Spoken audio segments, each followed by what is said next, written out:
नमस्कार साथियों, आप सभी का स्वागत है हमारे खास एपिसोड और जनता के डिमांड में। नया शो वार्ड मुद्दे की जनता समस्या मुद्दे की बात। आज हम उसी क्रम में वार्ड 46 से पार्षद प्रत्याशी रहे दीपचंद यादव जी, जिनकी पत्नी पार्षद प्रत्याशी थी, उनसे बात करेंगे और उनसे जानेंगे वार्ड के हाल और जनता बेहाल के बारे में कि कहां तक की सत्यता है, कितना चौमुखी विकास हुआ है और कितनी बातें धरातल पर मौजूद। आइए हम बात करते हैं दीपचंद यादव जी से। नमस्कार, आपके दर्शकों को बहुत बहुत शुभकामनाएं। दीप जी, जैसा कि आमतौर पे हर चुनाव में, हर वार्ड के चुनाव में कहा जाता है जनता से कि बिजली, पानी, रोड, इन सब पे विशेष ध्यान दिया जाएगा। आपको क्या लगता है कि धरातल पे इस समय इसकी क्या स्थिति है? खासकर अपने देश की बात करें तो यहाँ पे ज्यादातर झूठे वादे किए जाते हैं, जनता को लुभाया जाता है और यहाँ की जनता भी उसको डिजर्व करती है, क्योंकि जो जरूरी मुद्दे हैं उन पे चुनाव नहीं होता है, चुनाव होता है दूसरे मुद्दों पे। बात शिक्षा, स्वास्थ्य, सड़क, बिजली की जाती है, लेकिन उस तरह का विकास अभी तक देखने को नहीं मिला जिस तरह का होना चाहिए। और बाकी देश हमसे कहीं आगे हैं और हम उनसे बहुत पीछे चल रहे हैं। स्वच्छता अभियान को आप किस तरीके से देख रहे हैं? जैसा कि 2014 में माननीय प्रधानमंत्री नरेंद्र मोदी जी ने खुद झाड़ू लगा के इस देश को संदेश दिया था, स्वच्छता अभियान की मुहिम छेड़ी थी। धरातल पे इसका क्या असर है? कानपुर स्मार्ट सिटी उससे पहले था कि कानपुर स्मार्ट सिटी के बनने के बाद धरातल पे क्या है? देखिए, प्रधानमंत्री जी ने जो झाड़ू उठाई थी बहुत ही सराहनीय और देश के लिए अच्छा प्रयास था उनका, लेकिन यहाँ पे होता कुछ है और दिखाया कुछ जाता है। जैसे कि आप मान लीजिए स्वच्छता अभियान है, तो स्वच्छता के नाम पे जितना बजट आएगा, अगर उसको साफ सुथरा रखा जाएगा तो फिर दोबारा बजट नहीं आएगा। तो इस तरीके से हमारे यहाँ की व्यवस्था काम करती है कि आप उस बजट को इस्तेमाल करिए, उसमें 10, 20, 30, 40% खर्च कर दीजिए, बाकी सब बंदर बांट कर लीजिए और उस स्वच्छता को, मतलब जो मुहिम है उसको धीमे धीमे चलने दीजिए, ना कि उसको एक पूरी तरह से साफ करिए, क्योंकि आगे कमाई के साधन वही है। ये हमारी राजनीति है हमारे देश की, और ये बहुत बड़ा कारण है जो हमारे यहाँ स्वच्छता जैसा अभियान मतलब सफल नहीं हो पा रहा है। पिछले मोदी जी के नेतृत्व में 10-12 साल हो गए, इसके पहले भी लोगों ने स्वच्छ भारत के नारे दिए, लेकिन धरातल पर स्वच्छता नहीं है, गंदगी का अंबार है। आप देख सकते हैं चारों तरफ गंदगी गंदगी है। जैसा कि आपने चुनाव लड़ा था, आपकी पत्नी ने चुनाव लड़ा था और एक बहुत ही नियमानुसार चुनाव लड़ा था, जो एक सिस्टम होता है उस तरीके से चुनाव लड़ा, तो उसके बाद भी अपनी हार की क्या वजह रही? हार की मुख्य वजह ये थी कि यहाँ पे पार्टियों का कैडर वोट होता है। आप चुनाव लड़ने जाएंगे तो आपका आकलन इससे नहीं किया जाता कि आप काम कर सकते हैं या नहीं, आपका आकलन इस तरह से किया जाता है कि आप किस पार्टी से हैं, उसका कैडर वोट कितना है। उसी अनुसार जनता तय करती है कि किस पार्टी को कितना वोट मिलेगा, हम किसके साथ जाए, कौन जीत रहा कौन हार रहा। वैसे तो आमतौर पर देखा जाता है कि कहा भी, लोग कहते भी हैं कि वार्ड की पार्षदी हो या गांव की प्रधानी, ये व्यक्तिगत संबंधों पे डिपेंड करती है। आप इस पे कितना? कभी हुआ करते थे, मौजूदा समय में पार्टियों का ही बोलबाला है, ज्यादातर पार्टियों के प्रत्याशी चुनाव जीतते हैं। सीएम ग्रिड योजना जो अपने यशोदा नगर क्षेत्र में चल रही है जी, क्या लगता है आपको? लगभग जो समय सीमा दी गई है वहां तक की वो पूर्ण होगी? अगर नहीं पूर्ण होती है तो उस रोड के अंतर्गत आने वाले व्यापार या घर, क्या प्रभाव होगा उन लोगों पे? सीएम ग्रेड योजना एक अच्छी योजना है। निश्चित तौर पर जब वो रोड बनकर तैयार होगी तो क्षेत्र का विकास दिखाई देगा, लेकिन अब समय लगता है। लेकिन इस योजना में खासकर यशोदा नगर में ज्यादा समय लगा है। अब उसका कारण क्या रहा मैं नहीं जानता हूँ, लेकिन यहाँ पे समय सीमा के बाद ही रोड बन पाएगी, समय सीमा के अंतर्गत नहीं बन पाएगी। और लोगों का व्यापारिक नुकसान तो हुआ ही है, लोगों को निकलने, बैठने, घूमने की भी दिक्कतें हुई हैं, लेकिन जब बन जाएगी तो थोड़ा अच्छा लगेगा। लेकिन एक महत्वपूर्ण बात और बता दें आपको, सीएम ग्रिड से ज्यादा जरूरी यहाँ की और अन्य मुख्य सड़कें थी जिन पर अभी तक कोई काम नहीं किया गया।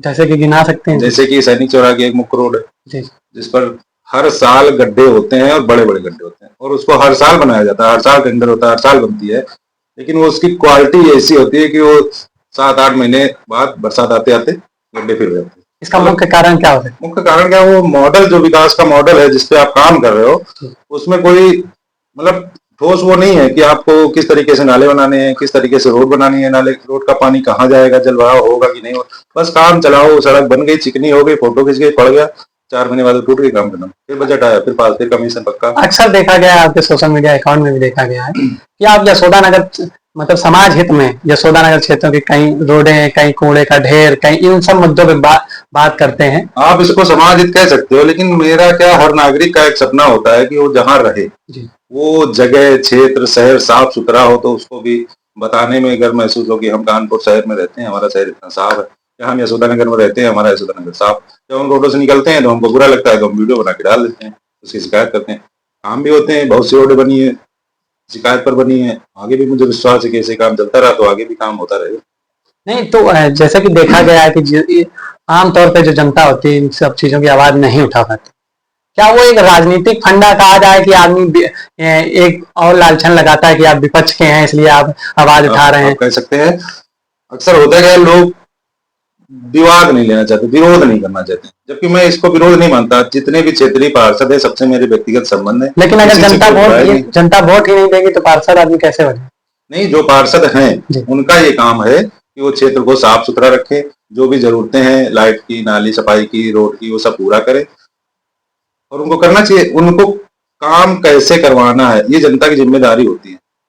आपके यहाँ समस्या है, आप उनको बताइए कि भैया ये समस्या, अगर वो एक दो बार में नहीं सुनते हैं तो आप उसको सार्वजनिक रूप से सोशल मीडिया पे बता सकते हैं। काम होता है सोशल मीडिया पे, मैंने अनुभव किया।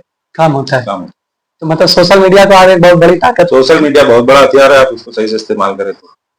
नगर निगम दावे करता है कि कई हजारों की संख्या में बताता है कि हमने यहाँ लाइटें लगा दी, यहाँ पे लाइटें लगा दी। क्या लगता है यशोदा नगर का जो चौमुखी विकास है उसके क्षेत्र, उसको देखते हुए दृष्टिगत क्या लगता है, क्या यहाँ पे रोडें अभी भी उजियारी हैं कि अंधियारी पड़ी है? यशोदा नगर में निश्चित तौर पर रोडों पर काम हुआ है, इसको मैं मानता हूँ, सड़कें बनी हैं, लेकिन जिस तरह से हम स्मार्ट सिटी की बात करते हैं ना, उस तरह का विकास नहीं हुआ है। आज भी गलियां, इंटरलॉकिंग तो छोड़िए, आप वहाँ पे मलबा तक नहीं पड़ा है। ऐसी सी गलियों में चले जाइए पीछे, लाइट की व्यवस्था भी खराब है, गंदगी है। जो विकास होना चाहिए, मतलब आज के दौर में जिस तरह का विकास होना चाहिए उस तरह के विकास से हम लोग बहुत पीछे हैं। नगर निगम की लाइटों की बात की जाए, स्ट्रीट लाइटों, क्या लगता है कि नगर निगम में इसमें साथ होता है कि क्षेत्रीय पार्षदों की सुनी नहीं जा रही है, जो कई मुख्य रोडें ऐसी हैं जिसपे आज भी अंधियारा है? क्षेत्रीय पार्षद की नहीं सुनी जा रही, इस बात को मैं मान नहीं सकता हूँ, क्योंकि आप पार्षद हैं, आपको क्षेत्र की जनता ने वोट किया, आपके साथ क्षेत्र की जनता है। आप बताइए, आपको कहीं दिक्कत है, आपके साथ क्षेत्र की जनता खड़ी होगी, जो भी समस्या सुनी जाएगी, आपकी नहीं सुनी जा रही, आप बताइए। तो सरकार ने कहा था कि गड्ढा मुक्त सड़कें होंगी। बात आप यशोदा नगर के क्षेत्र के वासी हैं, प्रमुख सड़कों की बात की जाए, आंतरिक गलियां छोड़ दी जाए, प्रमुख सड़कों की ऐसी कोई एक सड़क है आपके नजर में जो पूर्ण रूप से गड्ढा मुक्त हुई? पूर्ण रूप से गड्ढा मुक्त नहीं कह सकते हैं, क्योंकि हर 6 महीने में, साल भर में रोडें बनती बिगड़ती रहती हैं। सिर्फ उसका मेन कारण यही है, उसकी क्वालिटी अच्छी नहीं है।